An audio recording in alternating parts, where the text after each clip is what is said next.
This is Leaders Who Scale, and I'm Jeff Siegel. I've worked with thousands of companies over the years, and I'm fascinated by seeing how many of them grow and scale. Join me as we learn from the leaders of growing companies and share that knowledge. Leaders Who Scale is sponsored by Siegel Solutions, providing world-class accounting, advisory, and QuickBooks and Acumatica Cloud ERP services. Today's guest is an experienced leader that loves solving problems and helping teams of every size reach their goals. He has grown his multi-million-dollar company more than 50% since 2019. He's a top 200 company in his industry, and in one particular category, probably the top 25th in the country. He is the CEO of Seabreeze Property Services. They're located in Maine. I want to welcome Josh Flynn. Welcome, Josh. Thanks, Jeff. Thanks for having me. I'm glad you're here. I'd love to spend some time with you and learn about some of the challenges you've had and things you've accomplished as you grow your company. So really the first thing I love to ask is what is the most challenging aspect of scaling your company? Sure. And I think looking back, it's easy to recognize like the biggest challenge that we encountered was just like the preparation for it. Mm-hmm. We anticipated growing at, a reasonable rate each year and kind of scaling the business. And then, both through acquisition and organically, like we were able to grow the business significantly. And I think one of the difficult parts was understanding what sort of resources you were going to need, what the, how it was going to change potentially like the style and culture of your business. And just different things cropped up where it's like, man, this has never been a challenge for us before. We've never had to deal with this particular thing. But now that we're, 20% larger, 30%, whatever it ends up being, mm-hmm. You just I feel like things come out of the woodwork that usually aren't a big part when you're a smaller company. And on top of that, more like how it changes the structure of the company, whether it be from an overhead structure or how you, in our industry, like how you structure your work crews and how you dispatch and, systems and processes that may have functioned when you were only 45 employees large may not hold up to the rigors of a, 80 or 90 person company. And it's tough to sometimes test and develop those different systems and processes before, you do grow, like sort of in anticipation. So I feel like that was probably the biggest challenge for us was sort of the unknown about what does the next step look like. And, once we got there were some things that were, glaring that you're like, oh, shoot, like, I wish I'd known this. Yeah. So yeah, I think that was the most challenging part by far. Yeah. Were you involved? Like I went on your website. I think the company started back in, I think 94 or so. Is that what it said? Yep. Did you originally start the company? No. So I came on with Seabreeze in the fall of 2016. Okay. And it was right during a transition from the owners who started the company in 94 to a holding company that purchased them in 2015. So I kind of came in at the lower rungs, sort of as the transition from ownership to new leadership was happening. But, was fortunate to be involved at a high level right from the beginning on, what the steps were going to be to scale the business, the installing different technologies, sort of how the company was going to change. So I've seen it grow progressively over the last, almost 6 years now. So it sounds like, so you were involved, as you just mentioned, right at the level where you're kind of in management. I've seen people kind of start at, at the bottom rungs of a company and grow with it, but you came in at kind of you've been working on the business. Yeah. Like, in it. Did you get out there and doing to a degree? I think it's weird because like I feel like my timeline was just really like sped up. Yeah. So I came on as like a short snippet of like how I ended up here. I was working for another landscaping company. I wasn't getting enough hours. I was working in the field. And I'm originally from Maine and I had moved back and it was my first summer. So I was trying to get my feet underneath me. And Seabreeze was advertising for an account management position. And I was like, oh, great. Like, I feel like I can I can function better in that role, support more people, improve the company, all that good stuff. And, when I interviewed for the role, they were like, oh, that role doesn't really exist. And I was like, okay, well, what are we talking about? And they said, there's a transition in leadership coming next spring. This was in the fall. Like, we'd love to bring you on as just like a field supervisor, get you out there with the guys, get some field experience. In particular, I had never plowed before. And I was coming on in October. So it was a good winter for me to understand, operationally what has to happen. And then that following spring, when they installed a new CEO after the owners of the company left, he brought me into that project manager position that had originally sort of been created. And then it kind of took off from there. And I think where I was really allowed to have the most involvement was we use a pretty comprehensive ERP and CRM system. And when we were considering transitioning to it from like pen and paper to entirely online, digital time tracking, job costing, all that kind of stuff, I got the opportunity to like head up that project, which is really what opened like the rest of the doors for me, because it allowed me to have like a really good influence on how that technology was going to be used and how it was going to help us progress moving forward. And it encompasses all aspects of the business. So I got to kind of work with everybody internally to figure out like, how this was going to affect us, how we were going to use it, all the training, all the implementation, the build out, everything. In addition to working with, customers and crews and all that other good stuff. What's the ERP? I'm just curious. We use Aspire software. Okay. Yeah. And we've been using that. We started building it out in late of 2017 and then went live with that program in May of 2018 and have been using it ever since. Yeah, it's interesting. Just on an aside, we resell ERP software as well. And a lot of companies don't realize the implementation time and effort it takes. Can we get this done in, a couple of months? And if it's three months is probably like amazing if you could do it in 3 months. Most of these things take 6 months, a year, sometimes longer, depending on the rollout of the features. So yeah, it took us about 5.5 months to get it to where we felt comfortable. The first summer was a little rocky. But after that, we figured out how it worked and got a lot smarter with it. But yeah, I feel like I have like an additional like part-time job in addition to everything else, like building out this program.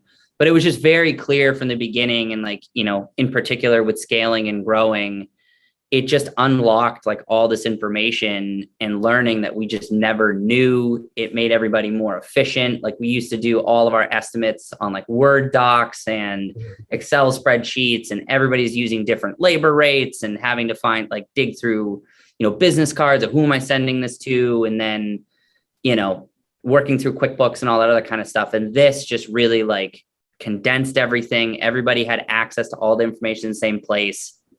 And then the data, I think we're in like the 200, I think around 200 or 250,000 individual work ticket visits in the last 3.5 years. And the amount of data that can be gleaned from that on our like performance and job costing and margins and all this other kind of stuff. I think that we would not have been able to scale or grow even close to what we've been able to do without that information. It just wouldn't have been possible. Yeah, I mean, just not to beat on a little bit, but we do a lot with QuickBooks, so that's kind of our bread and butter. But a lot of companies, they get to a size like you guys are getting at the time when you switched over, where they're like, oh, we just want to stay with QuickBooks, and like, why can't we keep doing it? And we keep saying it's going to just hamper your growth, because you're not going to get the data. You're going to have 20 different systems and spreadsheets, and like you mentioned, Word docs and who spoke to who and the whole CRM component, and people, a lot of companies, they just want to stay with what they're familiar with. So again, I think it's cool that you guys switched over and saw that, and it's actually helped you scale, it didn't hold you back. Oh no. Yeah, absolutely. So you guys do a lot of services, right? Because you're residential, commercial, you do asphalt, snow removal, hardscaping, lawn care. So tell me kind of about the management team, because it sounds like you probably have people overseeing every one of those areas of services? Yeah. I mean, it's landscaping and property services in general, just because of the seasonality and the different types of work, like you mentioned, require a little bit of like jack of all trades types of folks to kind of handle whatever that particular month is going to throw at us. And we've been fortunate enough to like promote, I believe all of our operations managers are promoted from within. So they just have a really good sense of the work that needs to get done and how everything functions. But yeah, we break it out. There's somebody in charge. There's one person in charge of construction, paving and sweeping. There's one person in charge of just mowing the lawns, because it's a multi-million-dollar revenue stream in and of itself with, 20 to 25 guys each week. We have one manager dedicated to, on the other maintenance services, your pruning, your weeding, your mulching, cleanups, that sort of thing.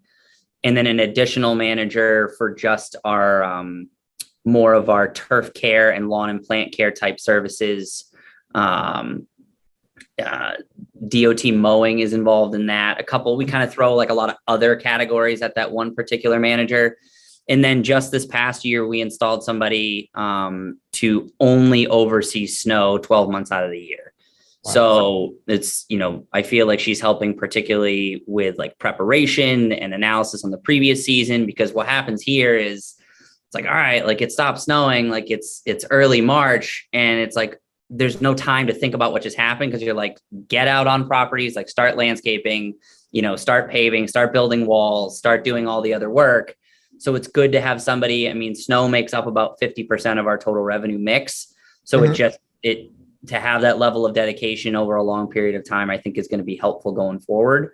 Those are the operations managers. Under them are all our foremen or supervisors. And then, going down the line, crew leaders and crew members. We, on our sales and accounts team, we currently have 2 account managers and who handle our contract base.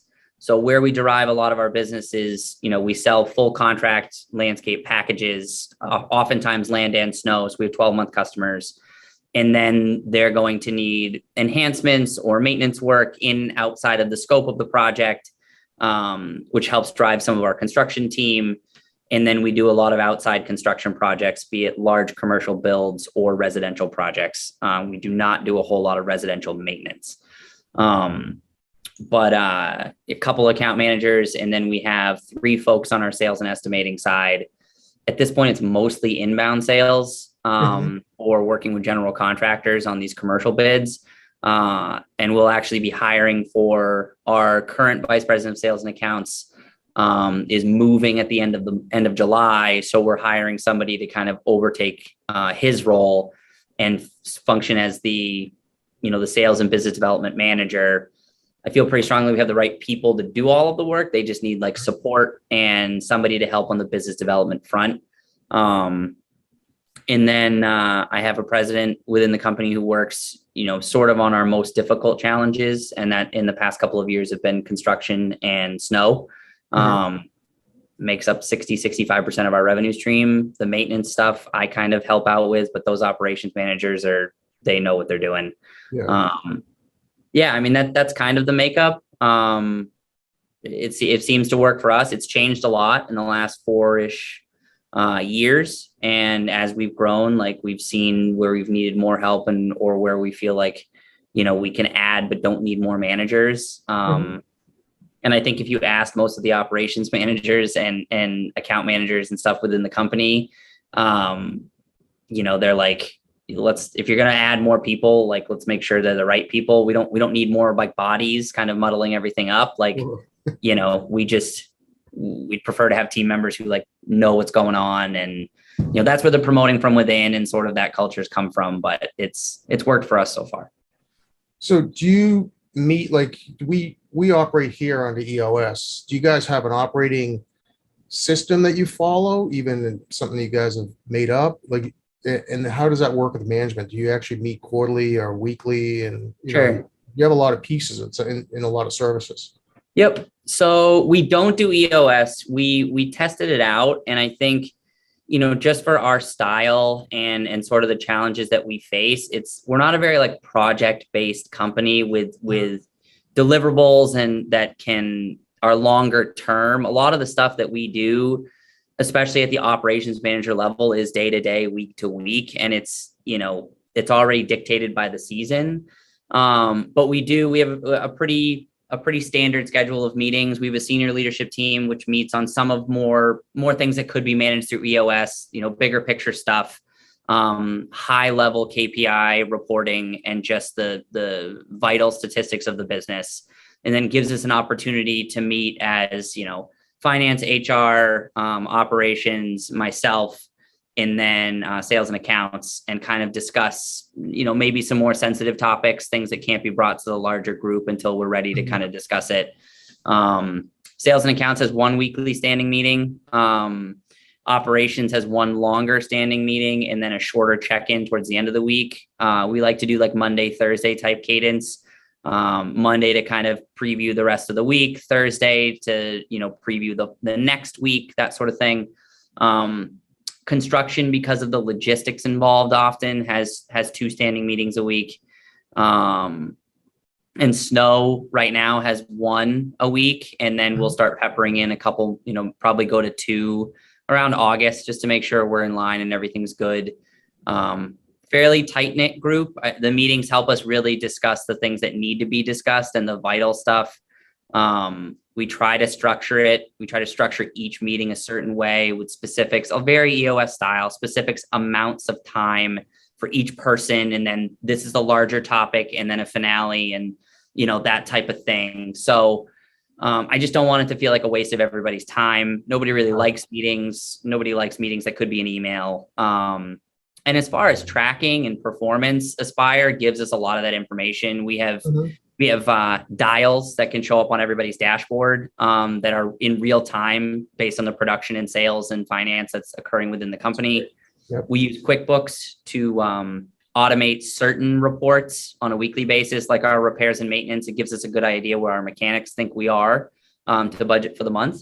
And then kind of to tie all the finance stuff together, I do a video call once a month with anyone in management who wants to participate. And I'll go over in depth the previous month's financial performance, and then maybe a little bit of year to date or trailing 12 type stuff, just to give them an idea of where the numbers are at. Each one of them has their own piece to it, some larger, some smaller, but it's sort of our nod to, an open, not a completely open book style of management, but as close as I think we can get to where everybody's on the same understanding.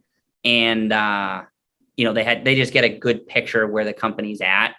And that's, from the P&L to the balance sheet to free cash flow reports, all that kind of stuff. Yeah, I think it's helped with everybody understanding like what their efforts go towards and sort of what the end result is. I don't want to track things that aren't value add or don't have importance. Right. Or you can't control anyway. Or you can't control. Yeah. So it's just, and I try to focus on like a couple key things for each department, not get them bogged down with 15, 16 different things. And, this year we've had a particular focus on more of a focus on gross profit than top line and gross profit per hour. So, as a company, hours is probably our largest output to our customers. So it's, per division, how many hours do we need to get on the schedule board, which we can see to get to what, gross profit we need for the month. And then that tells HR, like we're short 3 people to reach our goal, or they have to work 45 hours, not 40. So it's been getting better. It's been getting more advanced and at the same time, like more condensed and easier to understand as we've gone through the process the last 4 years.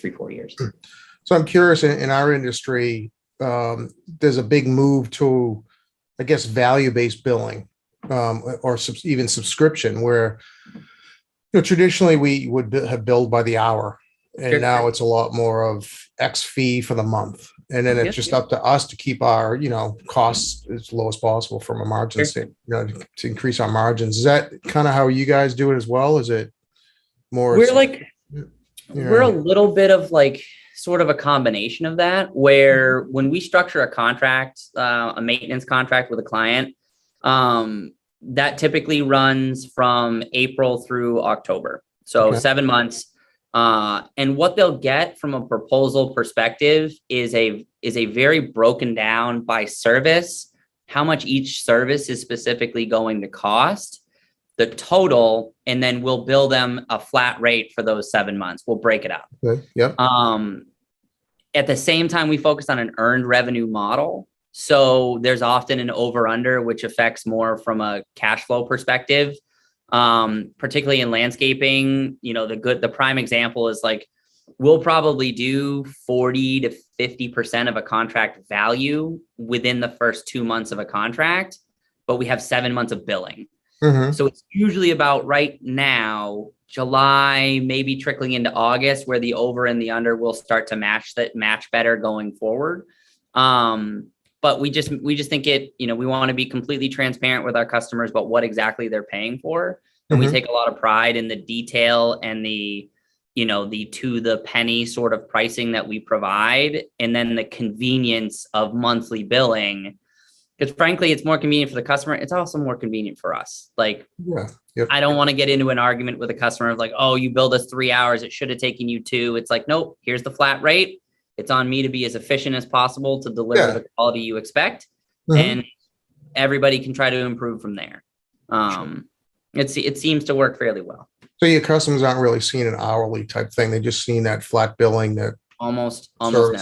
Yeah, no, that's good. I was just curious. Yeah. Who would be the visionary in the business? Is that you, what you think? Or do you have a couple of people that kind of but meet and say, here's kind of long-term, here's where we want to go, or here's where we're seeing changes, and this is where we should need to change type of thing? Just curious. Yeah, I mean, I feel like it's placed at my feet, but it's like a crowdsourced sort of deal. I'd say over time, my ideas for what we can and can't do, sometimes they're probably like a little bit past like what we might be capable of. But I like to, give that to the group and be like, here's what I'm thinking. What do we need to do to get here? Is it possible? Is it not? And then, stretch those answers, particularly the ones that say like, well, that's not possible. It's like, all right, well, like, what's preventing that? How close can we get? And then, my team is a very solid reality check of, expectations and, stretching us. Last year we had a really hard time just being stretched very thin. We had a severe increase in demand. We wanted to try to capture it. And then, some workforce, I would say like destabilization, I guess, in the spring.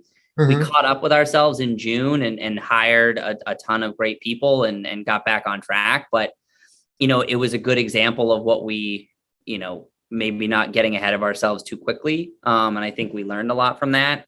But yeah, I mean, I don't think it's from like a grand, vision perspective. It's more, giving everybody the support and the guideposts and setting the goals. And, I don't want them to sort of limit themselves in what they think they can and can't do. And we've definitely run into that of like, there's no way that we're going to ship out $3.5 million in proposals for the next snow season in 2.5 months. And I'm like, okay, I hear you, because we've never done it. But let's focus on how many do we need per month? What's the average contract value? How many proposals is that per person? All right, let's break it down by week.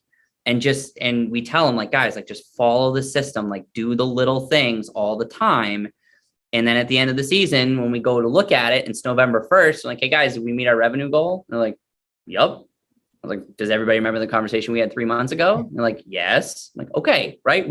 This is possible. We can do it. Yeah. So that's sort of, I guess, if it's vision, like what I try to provide is just like, here's the big thing that we're going after. How do we break it down into more, I would say, palpable sort of tasks and things that don't overwhelm you and don't overwhelm other members on your team, and instill those thoughts of like, we can't do that. That's not possible. And it's like, yeah, maybe it seems like that, but what you need to do today, like, is that possible? Great. Can you do it tomorrow? Can you do it the next day? And they're like, well, yeah, that's possible. I'm like, okay, all you got to do is do it 3 months in a row. We're good. Yeah. So I think that's from a vision perspective, like that's what I try to provide.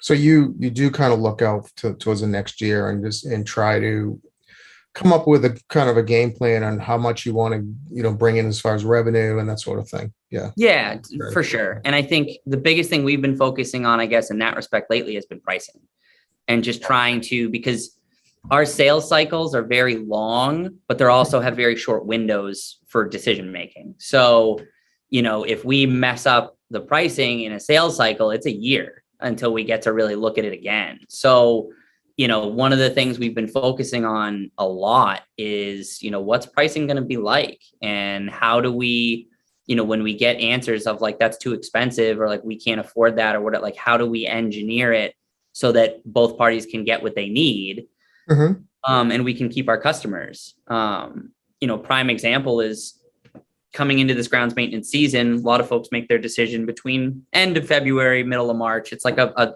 3 to 4 week sprint. We increased rates on average for our renewal customers from 2021 summer to 2022 summer by 37%. Wow. And that's not a small number, especially on millions of dollars of renewal revenue. And initially, sales and accounts team were like, we're going to lose a lot of customers. I'm like, I don't know that we know that. We have the data from this past year. We have to project forward. We can't just expect to do the same thing. We need to do better. We didn't have the greatest year we could have. So, trying to provide structure around how that price increase is engineered in the system, how it's communicated to our customers. If, say we only renew 50%, how much capacity does that leave us for next year? What more do we have to find in new sales? So taking the extra time to do that planning, 6 months before a season starts has been really, really helpful. Even with those increases, we still renewed 75% of our book and ended up with more contract revenue this year than last year, but fewer hours to do it, which is in a world where, labor hours are constrained. That's exactly what we're going for. Nice. So again, we're looking to do that going into the winter. We've started doing that in April for contracts that don't start until November.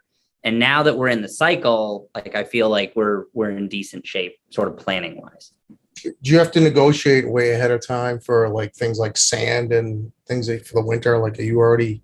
So we're from a materials perspective, I am at the mercy of Morton Salt and what they want to charge. Last year was the first year that we had an increase in 4 years. We anticipated something just because of the supply chain issues. More for them, it's shipping costs.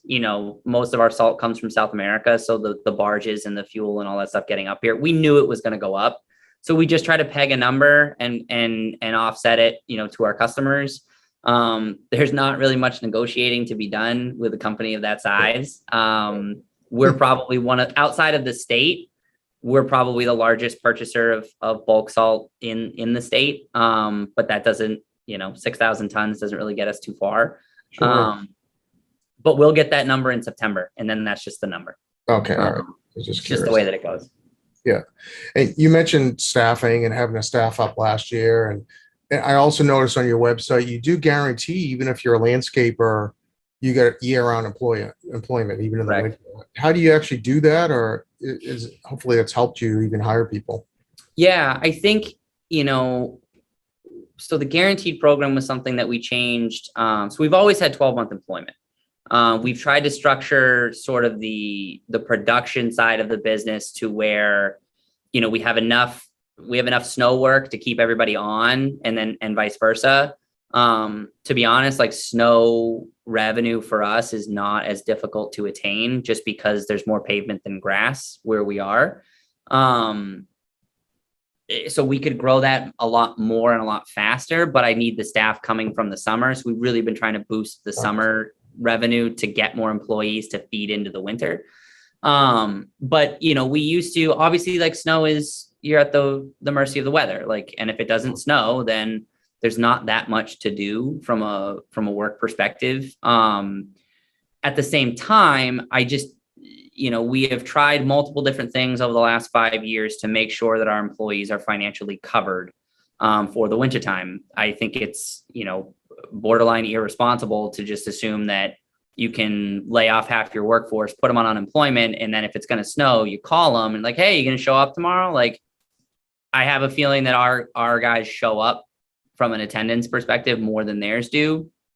And I don't like to worry about what's happening with them when they're not, receiving a paycheck from us. Like, that's just, whether that's a personal thing or a business thing, like that, it just doesn't seem fair.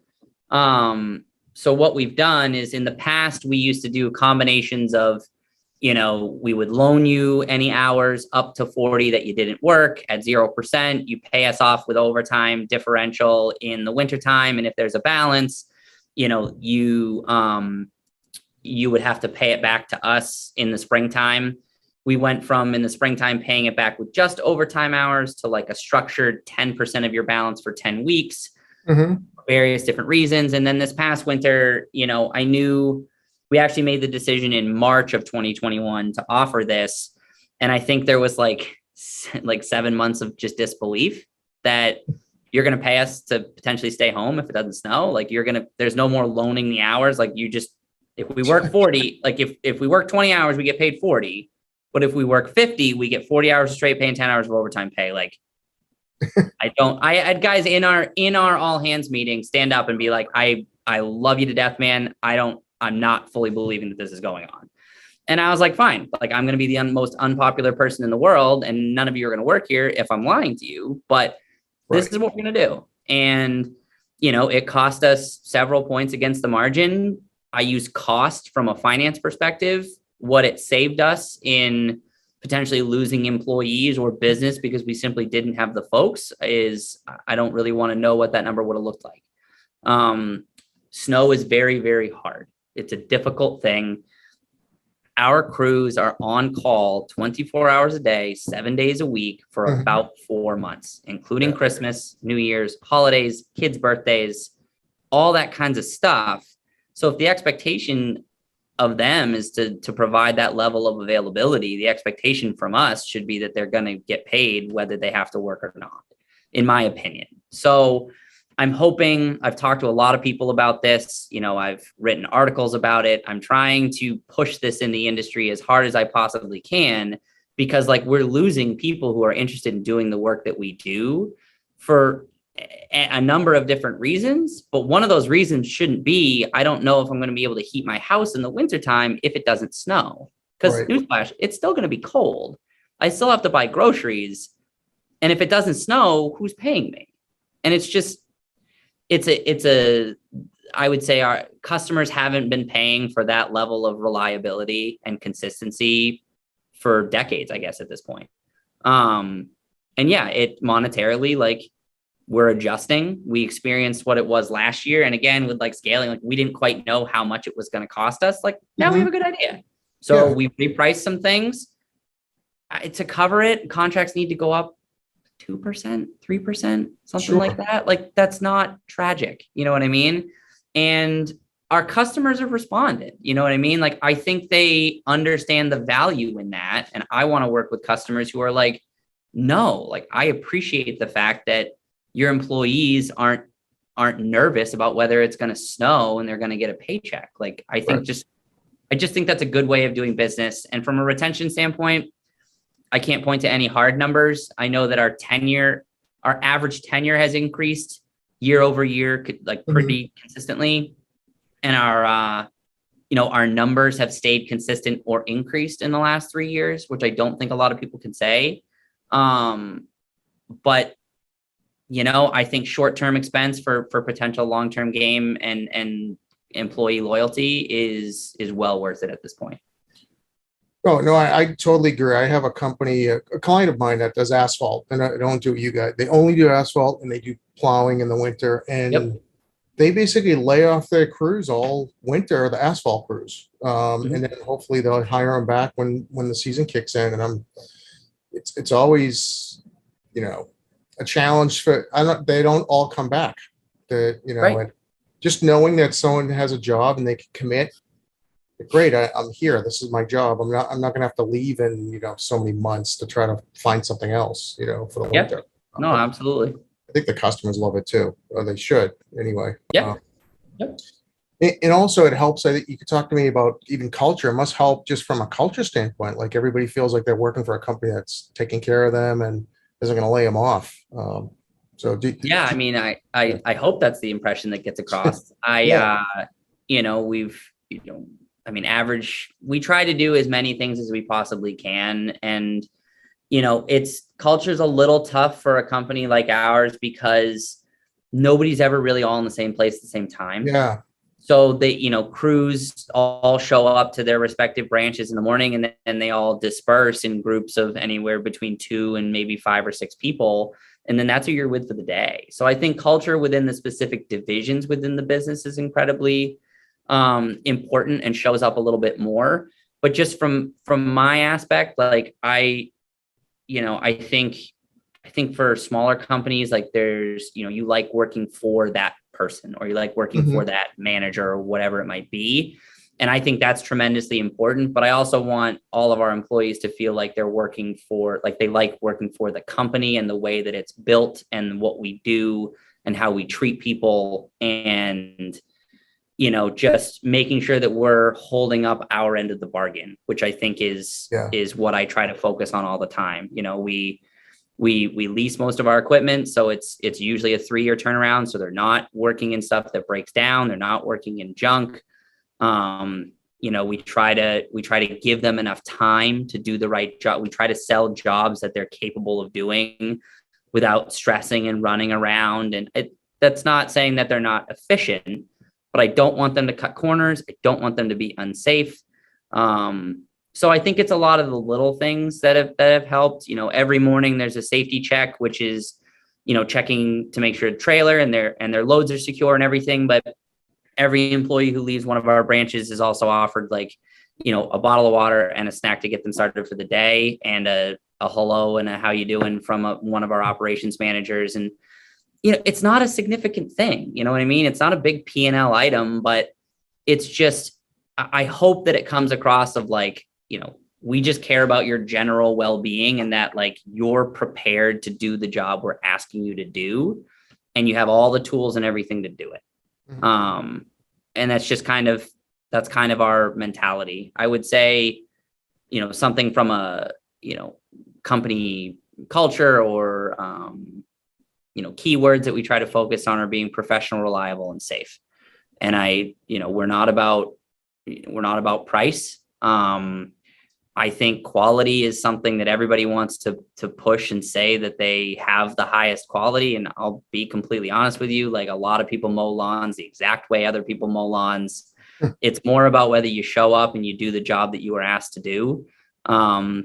And just the professionalism of it. You know what I mean? Everybody's uniformed, has their safety equipment, the trucks all the equipment's up to snuff, good communication, stuff like that. And then safety. Work within your means. Don't stretch yourself too far. Put the required PPP on, have all your road signs, all that kind of stuff. And that's the stuff I want our employees to focus on. That's what I want our accounts and sales to sell on. And then that's what I want our customers to expect. And it's all tied into just the culture of what we're trying to do in general. I mean, I think there's a lot of contractors that get a bad rap because a lot of them don't show up. They don't call back. I mean, there's a lot of problem people trying to hire, not specifically in your industry, but just in general. And, maybe it's a workforce issue. Maybe people are overstretched.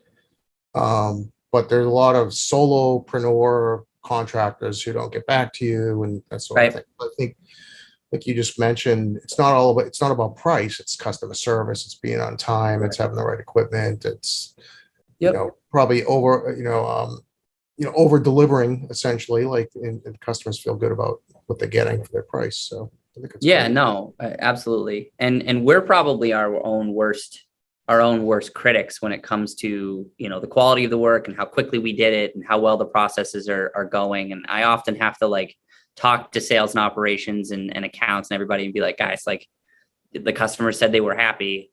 You are more than welcome to continue to push to improve get better every day. Right. But don't be negative about it. Don't hurt yourself over it.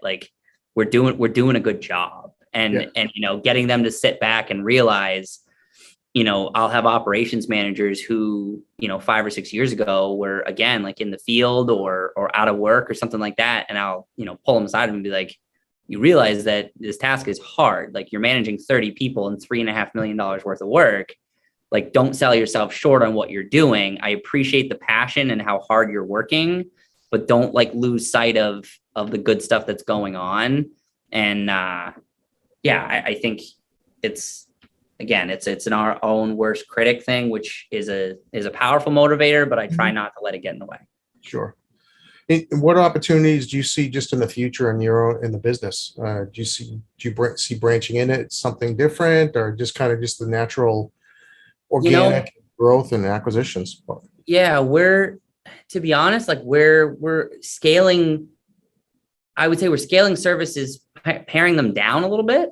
Okay. We always used to try to carry, for instance, like, a couple of arborists who could climb, and then it's not really our bread and butter. You know what I mean? It's not what we're equipped to do. And, but we have all these subcontractors, like, let's just, have those guys shift their efforts somewhere else and have have the experts come in, and we'll manage the communication and the customer service and the expectations, all this other kind of stuff. You guys go in and do the work. We pay you, we get paid, everybody makes out. And, so we're starting to consider more of that, so we can really focus on the stuff that drives gross profit for us. There's going to be infinite chances to grow. And for us right now, the focus is on, growing with customers who appreciate the value that we provide. And yes, that is we are not the lowest price. That's why we don't talk about it. But it's more like, do they recognize the extra stuff that we do that makes us different, that makes their job easier?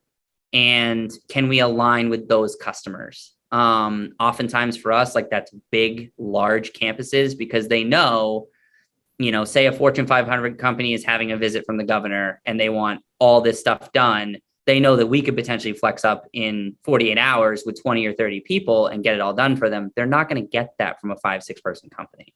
Sure. So we're trying to leverage into larger campuses where we can be more efficient. We don't have to drive as much, which whenever a crew has to go to 15 locations in a day to do their mow route, that is not nearly as efficient from a time perspective as 2 locations, particularly in the snow season. And that's kind of, it's manifested in increasing prices and reducing customer count. Not so much to the point where we feel like all of our eggs are in one basket, but trying to drive towards those larger relationships where, we align better with them from a customer standpoint, and we can be more efficient, don't have to run around to all these different places. From an opportunity perspective, people are stopping doing maintenance. They don't want the hassle. I can't tell you how many times I hear, like, well, we don't want to deal with condo associations. And I'm like, they pay their bills, man. Like, and they like the service. If you can build a good rapport and just deliver, and don't oversell them on what you can do and what you can't do, like, be straightforward and honest, and just build a good working relationship. And those can be fruitful, loyal relationships for years. And I mean, to that effect, like a 75% renewal rate on 37% increases, like, that's because of relationships. I love our guys to death, and we do good work, like what they ask us to do, but it's not because we mow the lawn necessarily 100 times better than the next guy. It's because we treat them better, and they feel like they're getting the appropriate attention that is needed. So right now, I feel like and I've said this the last year or so, at least where we are, there's this big push towards folks I don't want to do maintenance stuff. Like, I just want to build pretty walls and patios,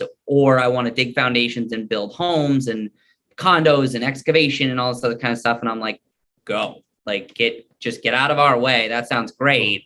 I'd like to mow every lawn and mulch every bed from a commercial aspect that we can possibly get our hands on, if folks are willing to pay the rates that we charge. And it's very consistent. It's easy from an operation standpoint to train everybody to do things the same way. We have a lot of, consistency with the service we provide, and it's always going to be needed. you're always going to need the grass to be cut, and the snow is always going to need to be moved. So we're just going to continue leveraging in those directions. And if the laws of supply and demand say that my prices are going to go way up, but my customer count's going to go way down, that's kind of where we're at until everybody gets on board. And I don't have a problem with that. And from an acquisition standpoint, there's going to be more and more. We've been petitioned, several times in the last couple of years to buy companies. We bought a couple when we felt like the fit was right, or the opportunity was, from a financial standpoint, was good, or the geography was solid. Because people just don't want to deal with it anymore. I'm like, great, I'll take it all off your hands. Like, we'll do it, no problem. And it's tough. I don't know what's going to happen with the economy. I don't profess to understand all of it, but the interest rates are going to be tough on people getting equipment loans and setting up businesses and finding capital. And I think it sets up for a company like us that's just pretty stable and capable of flexing up and doing the work. And I think we treat our employees pretty well. So I'm optimistic that we can continue to grow as much as we do or don't want to. I just, after going through what we learned last year, I want to make sure that it's planned for and understood about what's going to happen going forward, so that we can prepare and deliver from day one, if we grow by another 20% next year, and just go from there. Yeah, I know we're a smaller company, but we go through the same things as, we took on many different clients, did a bunch of services, whether outsourced accounting, advisory, ERP sales, QuickBooks sales. But then, over the last couple of years, we've been, okay, let's fine tune this. And we came up with an ideal client list. So when they come to us, like, hey, do they fit our criteria? Are they going to balk every time we invoice them? Are they going to allow us to invoice them on ACH versus, sending out an invoice and waiting for payment? Like, if they don't check some of those boxes, then they're pretty much not an ideal client for us. So we become more selective and, a lot more strategic. It kind of sounds like what you guys are doing, because like the arborist role, because I saw that you do that, take down trees and things like that. And if that's a tiny percentage, is it really worth being in it? And correct. So I can understand where you're going now. So just kind of like wrapping up a little bit, just quickly, just tell me about yourself. I mean, we talked about, the business and what you're going through. Just what's your background? You said you're from Maine, and you're Yep. So originally from Southern Maine. I like to, I think they call us boomerangs, where we leave for a little while and come back. I went to college in Virginia, and I was in the Peace Corps directly after that. So then I was overseas for 2.5 years. And then I ended up running a commercial cut flower production farm in Central Virginia. I met my wife there, and then we ended up moving back to Maine in, I think it was fall, like very early in 2016. And then, I started out, I worked at Lowe's for like 3 or 4 months when you need a job. And then, because initially coming out of the Peace Corps, before I ended up at that farm, I remember I applied to, which just speaks to how different it is now. I applied to 43 different positions, all just hourly wage jobs, from like dishwashing to bank telling to whatever it was. And I couldn't get a job. Wow. So I ended up going to this farm on an internship at $30 a day, which I worked there for a year at that rate. And then, I don't know, like $11 an hour or something like that after that. Sure. But gained some experience and, moved back. And I say Lowe's bought my wife and I our first house, proof of income type of deal. And then worked for a small landscaping company in my hometown. Just didn't have enough work, didn't have a path at the time. And then ended up with Seabreeze and, worked my way through the ranks from a management perspective, and just, have tried the motto has always been to help as much as I possibly can and support everybody. But now I've got two small children. My daughter's gonna be 3 in August, and my son is 5 months old. So wow, congratulations. Thanks. And so that comes with its own set of challenges and managing that at home. But it's been a good been a good ride. Our investment company has been incredibly supportive and given me just tremendous opportunity, and in turn, like, provided tremendous opportunity for all the folks at our company. And I'm kind of in disbelief at times that this is how it ended up, but super excited to keep going.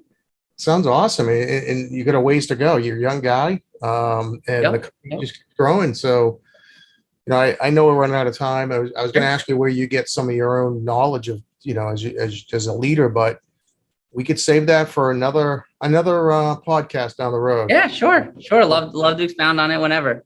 Yeah. So real quick, people can find you on LinkedIn. Just Josh Flynn. Yep. And your website is seabreezepropertyservices.com, right? Yep. Okay, yep. Cool. And I saw there's an Instagram, same thing, Seabreeze Portland, Maine. I think is that. Yeah, I can't say that our Instagram or Facebook are as updated as I would like to be all the time. Most people, LinkedIn and the website are great. If you call the office, you'll get Kristen, and she'll ask you a ton of questions, and then we'll I have a Kristen in my office too. It's funny. Yeah, she's fantastic. But yeah, awesome. happy to help anybody anywhere as much as I can. Awesome. Well, I enjoyed our conversation. I learned a ton. You got a lot going on. It's kind of cool that you got into this in 16 or so, and you've kind of like taken off. So I want to thank you. I want to thank people who are listening or watching. If you like it, I encourage you to share it. Like it, please. Tell somebody about it. And thank you. Thank you, Josh. And this has been another episode of Leaders Who Scale. And that wraps up another episode. Thank you for joining. For show notes and other episodes, visit us at leaderswhoscale.com. Leaders Who Scale is sponsored by Siegel Solutions, providing world-class services and cutting-edge tools that help businesses grow and succeed.